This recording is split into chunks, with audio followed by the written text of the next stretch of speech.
দোকানে যে চাল দেখা যাচ্ছে ইউনিয়ন পরিষদে নিয়ে আসছে আপনার দোকান থেকে উদ্ধার করে, এই ব্যাপারে আপনার বক্তব্য কি?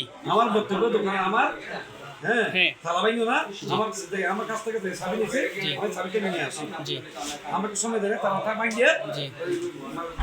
নিয়ে আসি। এই চালগুলো কার কিংবা কোত্থেকে আসছে এই ব্যাপারে কি আপনি কোনো কিছু জানেন? না তাও জানি না।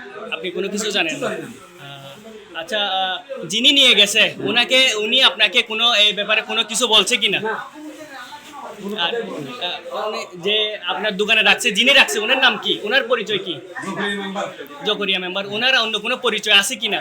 অন্য কোনো পরিচয় নয়, যে রহিম মেম্বার থেকে বলছি, জি জি জি সাবেক মেম্বার। জি জি জি। উনি আমাকে বলছে, উনি কত শুনছি আমি, কিন্তু জকরি মেম্বার কারো কথা শুনবো না আমি। আচ্ছা আচ্ছা আচ্ছা। রহিম রহিম আমার দিয়ে গেছে বাইরে গেল বন্ধু। জি জি জি। তাহলে যে চালগুলো রাখছে আপনার দোকানে এই সম্পর্কে আপনি কোনো কিছু জানেন না? কিছু জানি না। যে আপনি রহিম মেম্বারের যে কথা বললেন, উনি কি এখন বর্তমানের মেম্বার? না না, সাবেক মেম্বার। তো ওনার কথা কেন আপনি শুনবেন? হ্যাঁ? ওনার কথা আমার ছোটবেলার বন্ধু।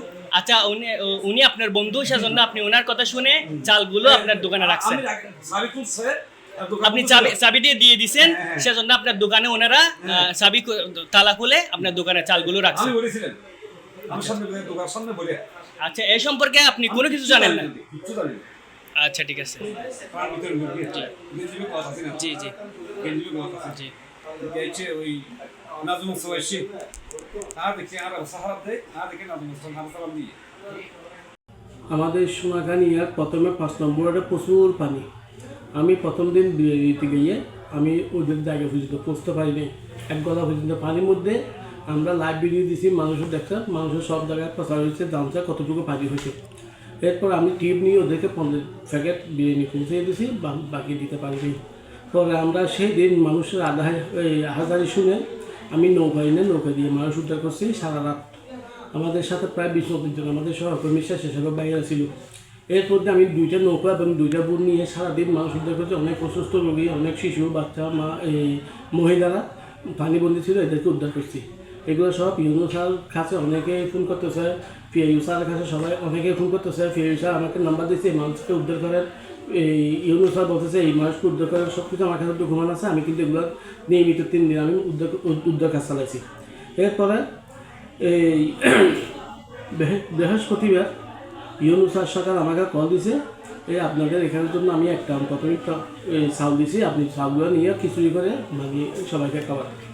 এখন ওই চাউলের জন্য স্যার এগুলো কাকে দিয়েছেন, নিয়ে কাক আছে, হয়তো আমি সচিবকে দিয়েছি, সচিব আপনার কাছে পৌঁছে দেবে।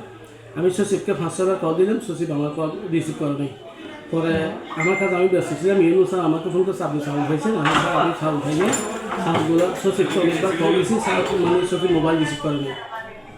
সচিব মোবাইল রিসিভ করেনি। তখন ঠিক আছে, হয়তো আমি সচিবকে এখন বলতেছি বলে আবার সচিবকে ইউনু স্যার বলছে, ইউনু স্যার ফোনটা আমাকে বলছে চাউল খাইছেন কি? হ্যাঁ, না স্যার পাইনি।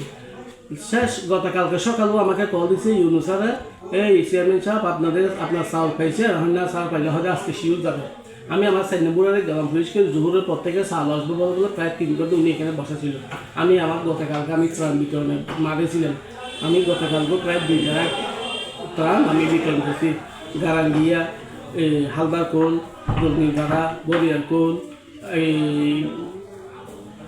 দাসপাড়া, হাতিয়ার কোল এবং খামারপাড়া, আপনার সরার কোল, বিভিন্ন জায়গায় গতকালকে আমি 2টা ত্রাণ বিতরণ করছি। এখন রাত্রে আমি ইউনু স্যারকে মেসেজ দিচ্ছি, স্যার আমাকে তো চাউল দেয় নাই, সচিব মোবাইলে রিসিভ করে নেই, আমার গ্রাম পুলিশ অনেকক্ষণ বসা ছিল, 3 ঘন্টা পরে চলে গেছে। ইউনু স্যার আমাকে আবার ডাকছে, এই চেয়ারম্যান সাহেব আপনি এখন আসেন, এখন আর কতগুলো নতুনভাবে চাউল আসছে, আপনি চাউলগুলো নিয়ে মানুষকে বিতরণ করেন। আমি ওখানে গেছি, যাওয়ার পরে আমার 7 নম্বরের গ্রাম পুলিশ থেকে আমি ড্রাইভার নাম্বার নেওয়ার জন্য জিজ্ঞেস করছি। তখন বলতেছে, হ্যাঁ তুমি কোনো চাউল আনছো? কারণ আমি সবসময় ওই গ্রাম পুলিশ হাসানকে দিয়ে চলাই। তখন আমাকে বলছে, হয় স্যার আমাকে ডাকছিল জকের নম্বর, আমি কিন্তু যাইনি। হ্যাঁ, আমাকে একটু উনি মনে হয় চাউল আনছে। তখন আমি বিভিন্ন খবর না ফেলাতে খবর পেলাম উনি এখানে এনে একটা দোকানের মধ্যে চাউলগুলো রেখে দিয়েছে। তখন আমি আজকে আরও গোপন সত্যর খবর নিয়ে নিশ্চিত হওয়ার পর আমি ইউনু স্যারকে জানাইছি, আমি আরও আমাদের দায়িত্বশীল বিভিন্ন জনকে জানাইছি, নিশ্চিত হয়েছি, বলতেছে চাউলগুলো আপনারা গিয়ে নিয়ে আসেন। আমি আমার গ্রাম পুলিশ 5 জন সহ ওখানে গিয়ে চাউলগুলো উদ্ধার করলাম, কিন্তু ওখানে গিয়ে যার দোকানে চাউল ছিল 19 বছর এখানে ঢুকেছিল, আমার টাকা চাবি ওরা রেখে দিছে, এখন কোনগুলো কোথায় গেছে জানি না। কিন্তু চাল আসার কথা একটা মধ্যে 30 কেজি হলে 33 কেজি, 33 বস্তা, 33 বস্তার মধ্যে ওনার দোকানে ঢুকেছে 20 বস্তা। তো 20 বস্তা ঢুকানোর পরে তো উনি তো দোকানে এটা বন্ধ থাকে, এটা গুদামের মতো থাকে, স্টোর রুমের মতো থাকে, উনি তো জানে না সাহেব ওদের কাছে ওরা চাল কোথায় গেছে জানে না। এখানে দেখছি যে অল্প চাউল আমরা খাইছি, এখানে 130 কেজি চাউল খাইছি, মোট 26 প্যাকেট। বাকিগুলো সম্পর্কে আপনাদের কোনো ধারণা নাই? আমাদের কোনো ধারণা নাই কোথায় নিয়েছে, কীরকম করছে, কী করছে আমরা জানি না।